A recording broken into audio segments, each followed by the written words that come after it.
So our simplest, most basic tool is the pencil. Now it would be outstanding if we had some drawing pencils, but we don't have that right now. So your good old yellow number 2 will work just fine.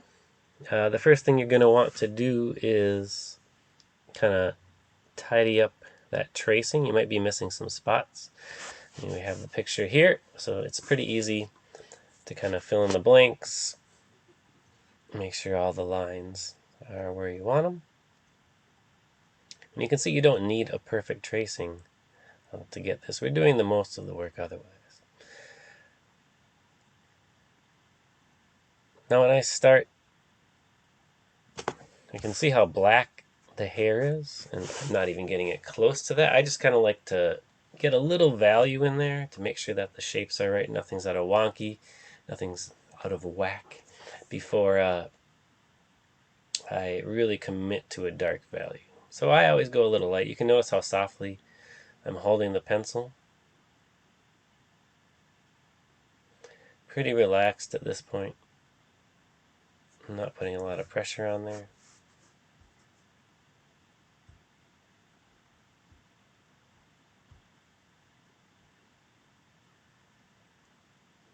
So I'm looking at these edges here. We have little shadows. And again, they're going to be darker, but I like to softly get everything in. Make sure the shapes are right before I start popping those values.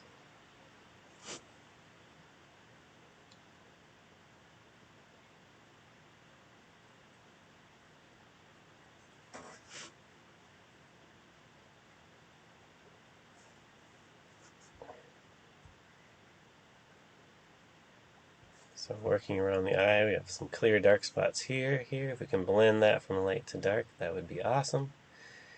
And the lightest spot in this is kind of right in the middle of the forehead. Everything in this area, besides maybe the bridge of the nose, has some value in there. So you'll notice even in these light areas, I'm putting a little bit of value.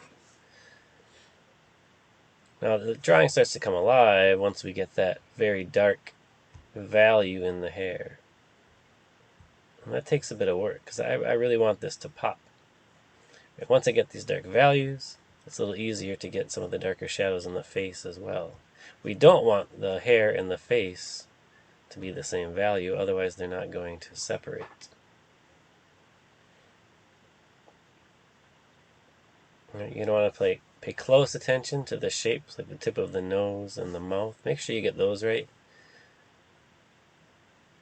You can see, like on this one up here, I made the lips a little flat. It makes it look a little more serious, whereas here where they curve up, right, is more the look that we want. That's not that important.